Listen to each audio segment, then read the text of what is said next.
Guys, welcome back to Lawson's Car Reviews. My name's Tristan. Today I've got a special one because it's my very own 2018 Chevy Camaro RS Convertible with the 3.6 litre V6 engine. So I'm going to show you around it today. I'm going to show you why I ended up buying a Camaro over the Mustang or a Challenger or anything else. And we're going to do some back road country driving, which is what this thing is made for. Let's get it. What's good, YouTube? This hood is really light. Giddy up!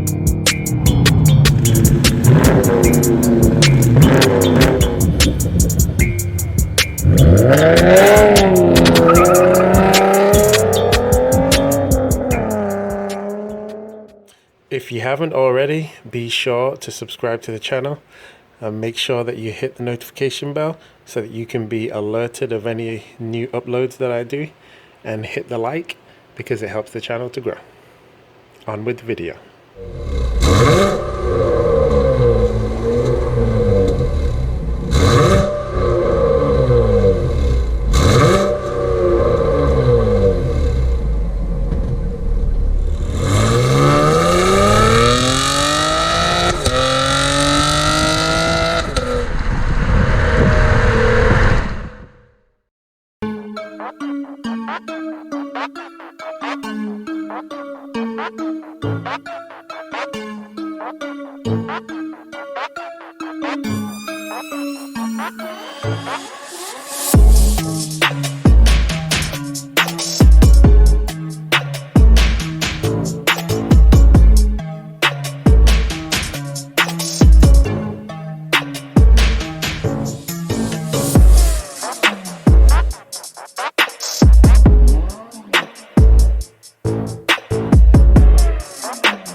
So first of all, let's just take a quick look around this car because I think that it looks absolutely amazing.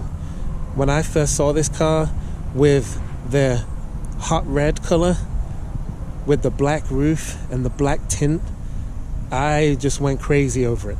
And the black wheels, that's what really set it off for me, and I was like, I have got to have this car. However, it is a convertible, and I'm not going to do a review of a convertible without taking the top down. So let me show you how that goes.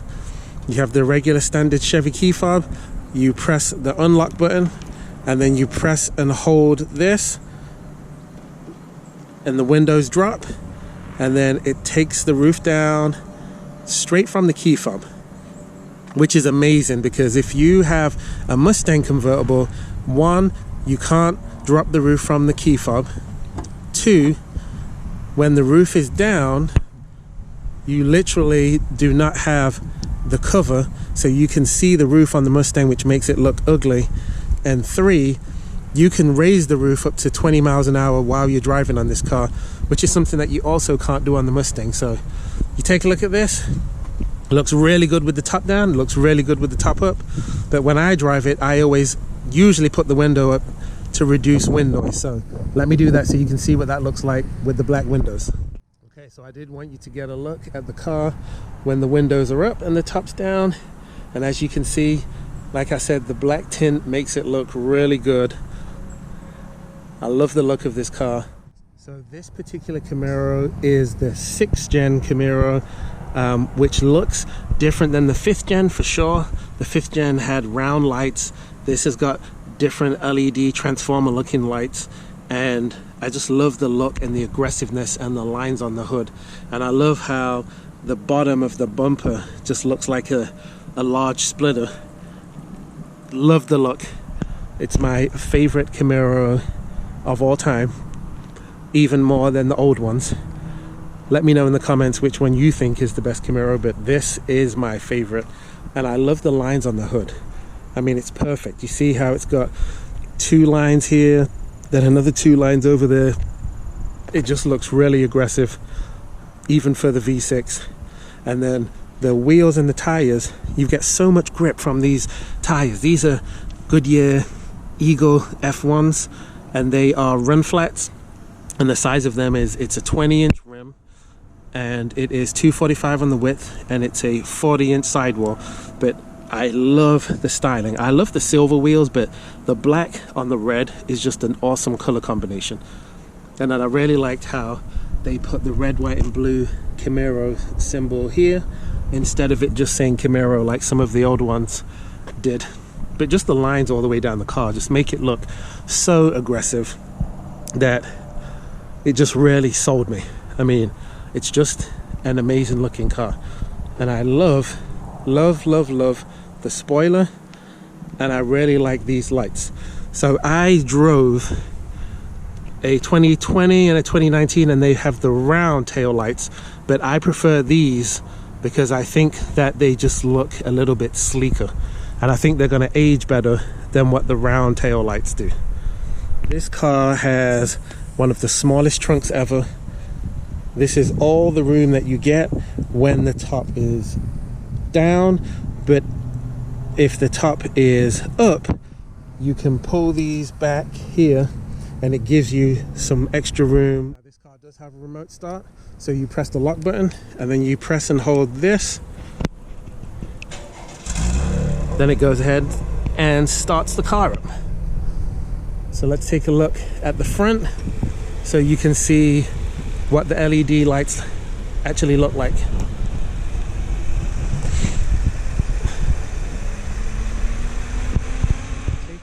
Under the hood, this is Chevy's 3.6 liter V6 engine. Like I said earlier, it makes 335 horsepower stock, 284 foot-pounds of torque, which is quite powerful for a V6 engine, and it does 0 to 60 in 5.1 seconds, and it does the quarter mile in 13.7 seconds. And gas mileage is 16 in the city, 28 on the highway. If you get the coupe, it's 29 in the highway, 17 in the city, but since mine is the convertible, it's 300 pounds heavier, so you get a little bit less gas mileage. But I think that the power numbers for this are really strong. Now, moving on to the interior, you can see that this car is a 4-seater, but if you go ahead and look behind the seats, you can see that there's clearly no room to sit behind myself. So those seats are pretty much a waste of time. I just consider them to be storage seats. But if you look at these are the base cloth seats. I really wish that I got the leather seats now, because these seats do hold every stain. But what I will say about them is they do have really good bolstering, and they do hold you in place even though they're the stock seats. Now, I have made some changes on my car, which is, instead of having the cheapy plastic bit here, I went ahead and put a carbon fiber look piece here, and then I went ahead and did a carbon fiber look around the shifter and on the shift knob. So I think that overall it gives the car a much nicer look. Looks way more premium when you do that to it. And instead of having these little itty-bitty paddle shifters here, I put larger paddle shifters so that no matter where I'm holding the steering wheel, I can still get a hold of it, whether it's at the bottom or at the top. And they were just some cheap add-ons that I was able to do. But I love the interior of this car. Like I said, comparing it to the Mustang, I do like the Mustang's interior too, but this car just looks more futuristic, whereas the Mustang looks more like a throwback with some modern touches to it. One thing I forgot to mention is you do have different modes using this mode button here.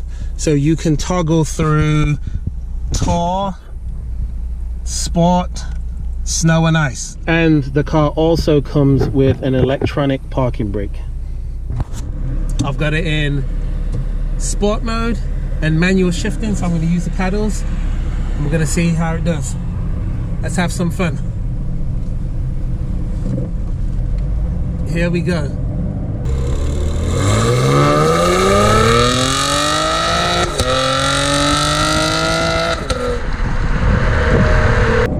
Revs all the way out to 7,000, just about.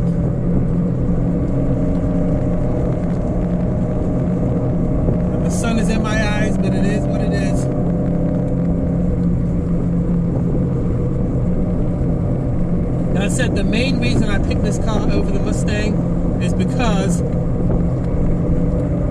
its handling characteristics are so much better. The steering wheel feels nicer. You get way more feedback from the steering wheel. And you just have more grip in general. There we go.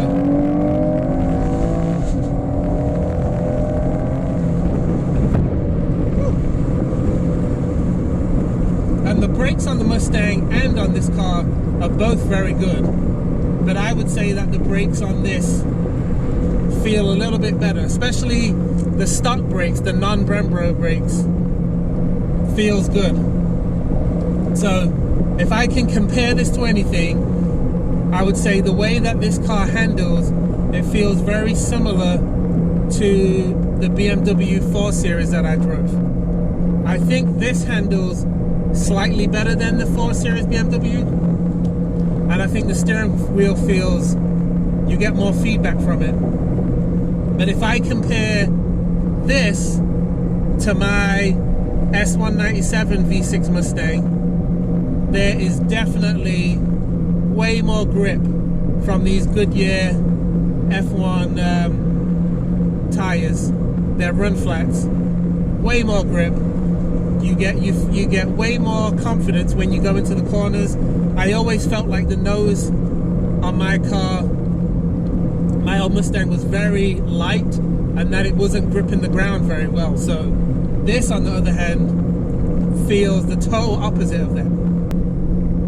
This car handles excellent.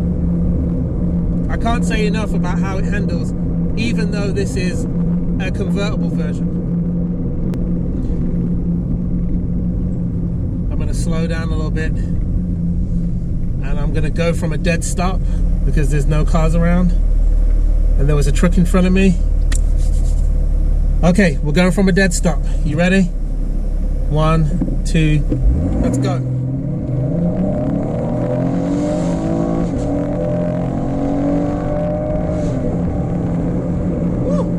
Right turn, left turn, and the car feels very flat through the turns.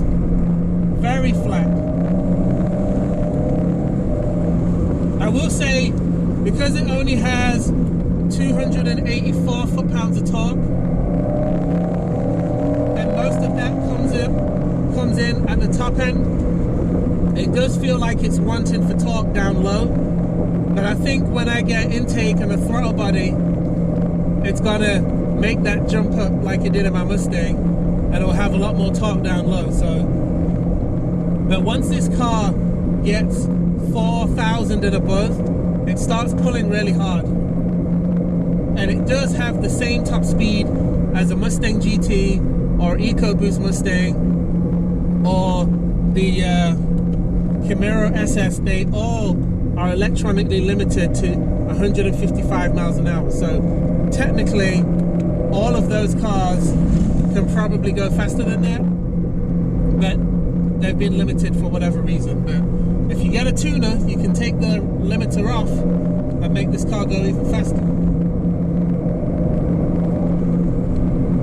But it sounds good. I've done a track day in these cars before, and if you get one with the active exhaust, it sounds awesome, especially when it's screaming high in those upper RPMs.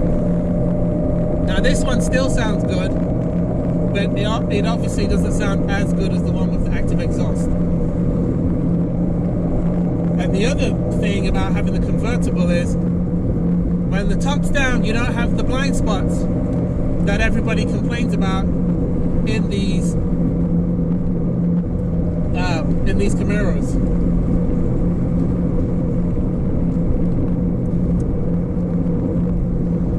And I would say, I know everybody always wants the V8, but 335 horsepower stock and 284 foot-pounds of torque is still pretty quick. Let's think of the Mustangs back in the day. They only used to make about 300 horsepower and 300 foot-pounds of torque. So this is faster than that. The 8-speed transmission shifts really smooth. There is a delay if you're shifting with the pedals, a slight delay, It's not as quick as a dual clutch transmission, and I would say that it's not as quick as the ZF 8-speed that you get in the Challengers and Chargers, but it's close. It's not bad at all.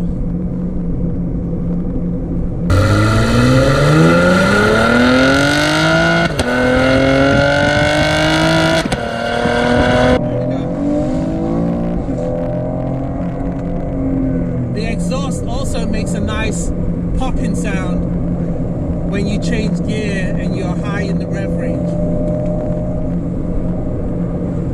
Makes a very nice popping sound.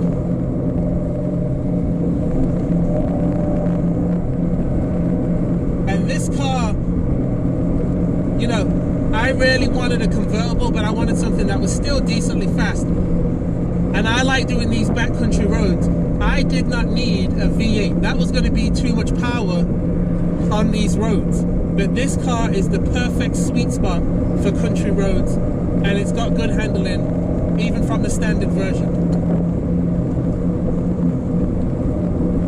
And it really helps these paddle extenders that I got, because you're never going to miss the paddle shifters, no matter where your hands are placed on the steering wheel.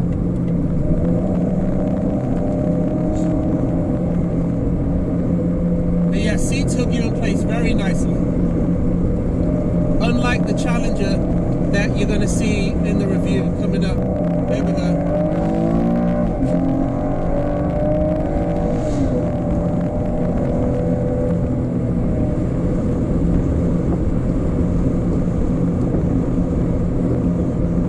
Woo! These roads are made for second, third, and fourth gear. Up, downshift. Tight left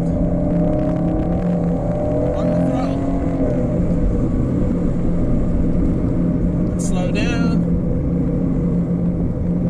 Okay, we're going right. There we go. Tight right. Slight left. Feels good, guys. It feels great. As I said, the Mustangs do not have this steering feel, and they do not have this kind of grip unless you get aftermarket tires, or unless you go to a Performance Pack 1 or Performance Pack Level 2 or a GT350 or some of the higher trim. But base versus base Camaro versus base Mustang, this outhandles it and has better steering feel by far, and that really is something important to key on.